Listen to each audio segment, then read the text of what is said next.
Good morning and welcome to the opening program of the 2025 United Nations celebration.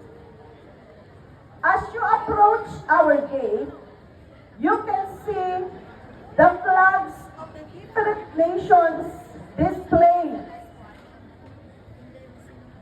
for you to be aware that we are celebrating the United Nations Month celebration. Next, we will enrich our knowledge about the United Nations and its continued relevance in our world today. To discuss this, may we call on Mrs. Joelisa G. Elia, Araling Panglipunan teacher. Let's give her a round of applause. Igbalas National High School, Hail Excellence.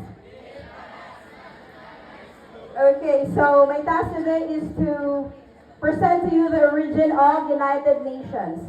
So please listen carefully, for we will have trivia quiz later, and remember, it has prizes.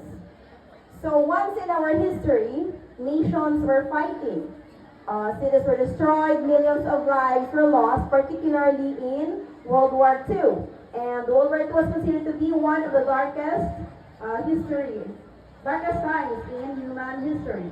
So people were tired of war. Thus, the United Nations story begins. Before United Nations, there was this group called League of Nations that was formed after World War I. Trivia questions. And those who can answer, of course, will be receiving a cash award worth 50,000 pesos. Okay, are you all ready? Okay.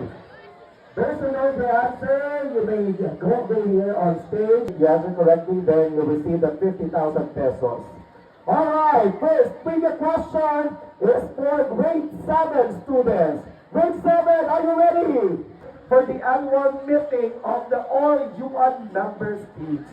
Again, what is the term used for the annual meeting of all UN member states? Ready? Go!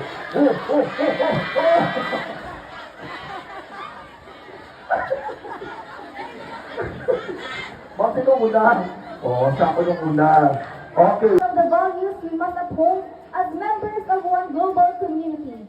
To inspire us through a message of hope and unity, together, let us sing our community song entitled Heal the World with Stacy Camille Dunque and Rolf R.V. Gravera, together with the KMAP officers.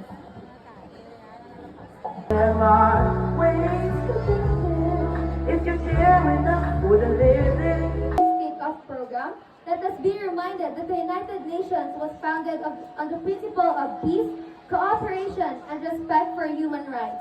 These values remain as relevant today as they were in 1945. Mere words inspire events. I am Lauren May Elia. And Ishi Kai Serena. Thank you, and may we all continue to build the world of peace, cooperation, and unity.